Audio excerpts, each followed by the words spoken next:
고심을 거듭한 왕건이 특단의 대책을 내놓습니다. 자, 과연 어떤 특단의 대책이었는지 확인해 보겠습니다. 오야. 바로 왕건이 내놓은 특급 대책 제3비 신명숭성 왕태후, 그리고 제4비 신정 왕태후. 그러니까 한 명도 아니고 두 명의 새로운 부인을 맞이하는 겁니다. 진짜요? 선생님 그럼 사이가 뭔가요? 왕후태우? 그러니까 왕태후가 돼. 아마 이 신명순성 왕태후나 신정 왕태후는 그 후손들 가운데 왕이 있었어요. 아. 그래서 왕후보다 한 단계 높은 태후라고 하는 시호를 줬습니다. 훗날 왕이 된 자손이 있고 그 자손들이 그녀들의 지위를 높이는 일들을 진행했기 때문입니다. 자, 이 당시에는요, 신명숭성 왕태후와 신정 왕태후 역시 부인으로 불렸겠죠. 이렇게 왕건은 4명의 여인을 자신의 부인으로 두게 된 겁니다.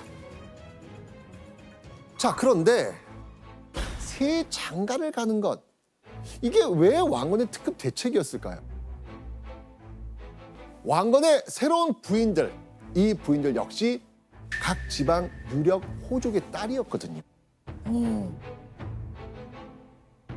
한 가족이 된다는 거는 한 배를 탄다는 거잖아요. 왕건이 호족을 자신의 편으로 포섭하기 위해 선택한 방법, 정략 혼인이었던 겁니다.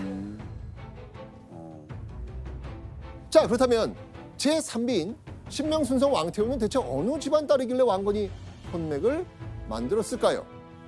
자, 출신적을 보면요, 이 왕태후와의 결혼이 왜 중요했는지 알 수 있습니다. 지도로 한번 확인해 보겠습니다. 신명숭성 왕태후는 바로 이곳 충주 지역 호족의 딸이었습니다. 충주는요, 한반도의 중심에 위치하고 있어서요, 후백제와 신라로 연결되는 정말 교통상의 요충지였습니다. 게다가 남한강을 끼고 있어가지고요, 수로를 이용할 수도 있었죠. 자, 그리고 충주는요, 철이 생산되는 지역이기도 했습니다. 이 철은요, 전쟁에 필요한 무기나 농기구를 생산할 수 있습니다. 정말 중요한 중간이네요. 그렇죠. 자, 이런 대단한 지역 호족의 딸이 바로 신명순성 왕태후. 혼인한 이후에요, 정말 왕건의 깊은 총애를 받았다고 합니다. 자, 그런데 아까 왕건의 새로운 부인은 한 명이 아니었습니다. 몇 명이었죠? 2명. 2명이었잖아요.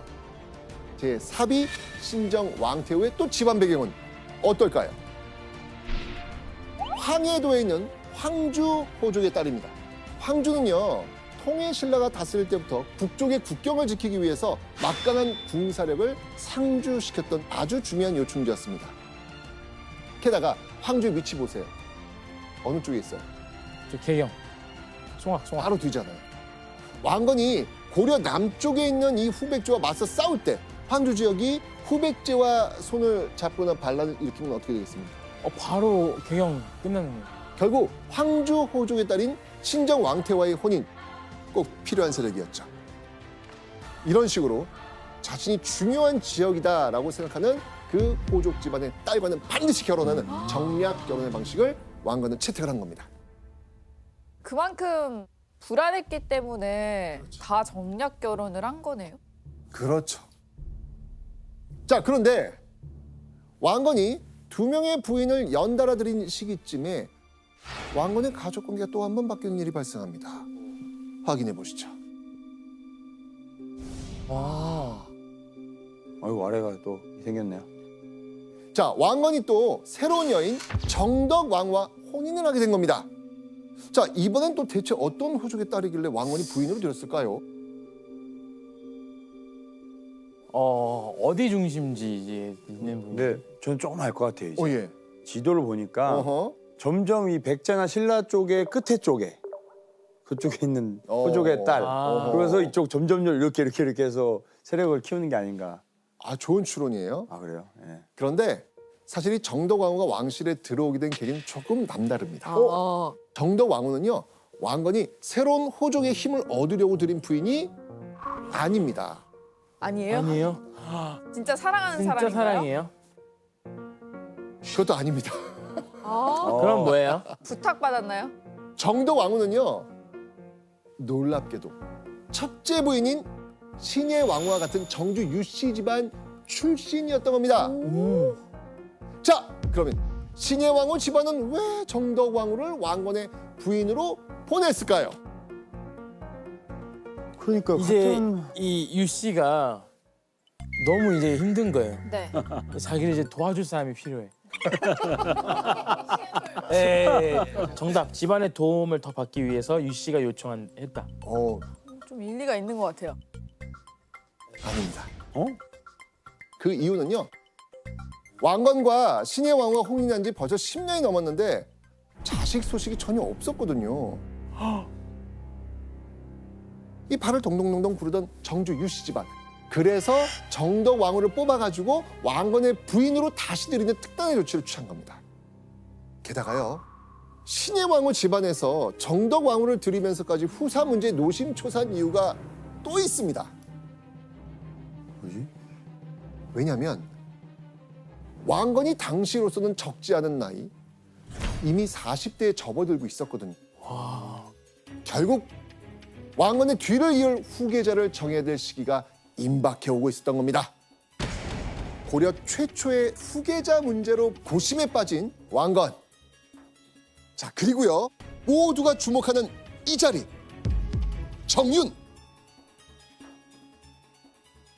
고려 초기에는요, 왕위 계승권자를 발을정, 혈통과 후손을 의미하는 윤자를 써서 정윤이라고 불렀습니다. 그러니까 정윤은 조선시대 세자와 같은 위치라고 생각하시면 이해하기가 좀 쉬우실 겁니다. 세자를 정윤이라고 했어요? 고려시대.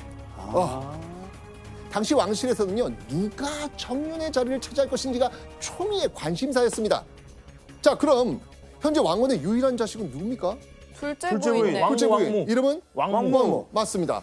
둘째 부인 장화 왕후의 사이에서 낳은 아들 왕후가 유일한 자식이었습니다.